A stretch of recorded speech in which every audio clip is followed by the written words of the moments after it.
اگر بیوی راضی ہو، بیوی اصرار کر رہی ہو، شوہر اصرار کر رہا ہو، بیوی راضی ہو، تو کیا دوبر میں سیکس کیا جا سکتا ہے؟ السلام علیکم. کیا بیوی کے پچھلے حصے دوبر یعنی پخانے والی جگہ میں سیکس کر سکتے ہیں؟ ہم بستری کر سکتے ہیں؟ اگر کرتے ہیں تو کیا نکاح اس سے ٹوٹ جاتا ہے اور اسلام میں اس کی کیا سزا ہے؟ سنتے ہیں پہلا بیان. سینکڑوں سوالات تھے.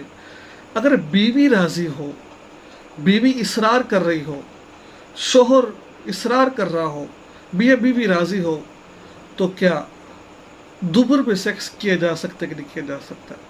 پخانے والی صحیح. جگہ جو پچھلی سائڈ ہوتی ہے وہاں پر سیکس کرنا کیسا ہے؟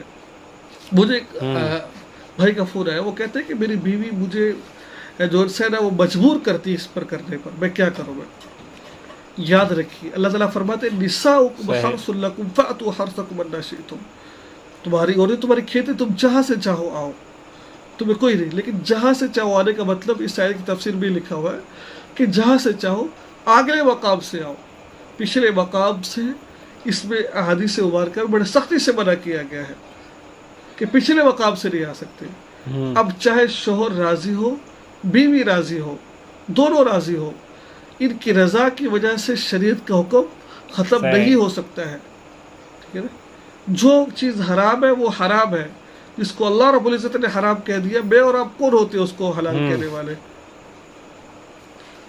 تو معلوم ہوا کہ چاہے بیوی راضی ہو نہ بندہ نہ راضی ہو، دونوں صورتوں کے اندر دوبر میں کرنا بڑا سخت گناہ ہے.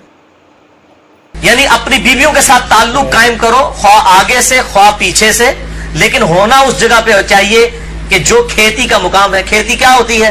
جہاں پر آپ دانا بوئیں گے تو وہاں سے درخت نکلے گا. اور ظاہر ہے کہ وہ عورت کا مقام آگے کا مقام ہے، جس کو ہم عربی کے اندر قبل کہتے ہیں. چاہے آگے سے ہو چاہے پیچھے سے، لیکن صحبت کا مقام وہی ہوگا. اس کھیتی کی طرف آؤ، یعنی وہاں پر بیج بو، اللہ تعالیٰ تمہیں اولاد دے گا. اس کانٹیکسٹ میں ایک حدیث ہے اسی آیت کے، آپ سمجھ لیں تفصیل کے اندر، بخاری اور مسلم دونوں میں موجود ہے. صحیح بخاری میں 4528، صحیح مسلم میں 3535 اور مشکات میں 3183.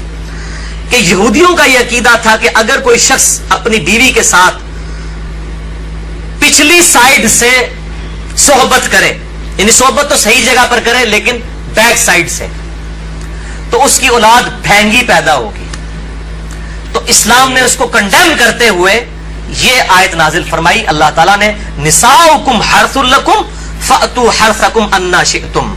تمہاری بیویاں تمہاری کھیتیاں ہیں، چاہے آگے سے آؤ چاہے پیچھے سے آؤ، لیکن مقام جو ہے وہی قبول ہوگا. دبر میں حرام ہے، اور وہی چیز ہے جسے ہم اینل سیکس بھی کہتے ہیں، یا لواطت کا لفظ بھی استعمال کیا جاتا ہے، لیکن اس کو بعض لوگ برا سمجھتے ہیں. یعنی قوم لوط کا فعل اینل سیکس، یہ بھائیوں حرام ہے. اب میں اس پہ بھی تھوڑی گفتگو کروں گا. یہ میں جتنی باتیں کر رہا ہوں، میرے سے جو لوگ واقف ہیں شروع سے، ان کو پتا کہ میں اپنی طبیعت پہ جبر کر کے یہ ساری باتیں ریکارڈ کروا رہا ہوں.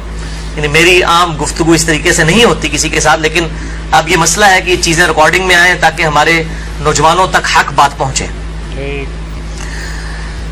بھائیوں،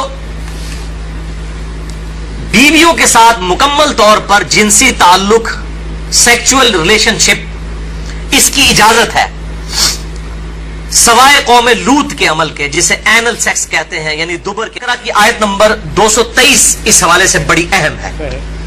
اعوذ باللہ من الشیطان الرجیم، بسم اللہ الرحمن الرحیم. نساؤکم حرث لکم، تمہاری بیویاں تمہاری کھیتیاں ہیں. فأتوا حرثکم انا شئتم، بس اپنی کھیتیوں کے پاس آؤ جہاں سے تمہاری مرضی ہو.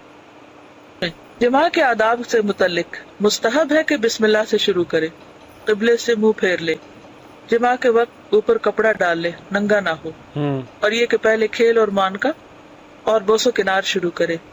بعض علماء جمعہ کے روز جماع کرنا مستحب سمجھتے ہیں.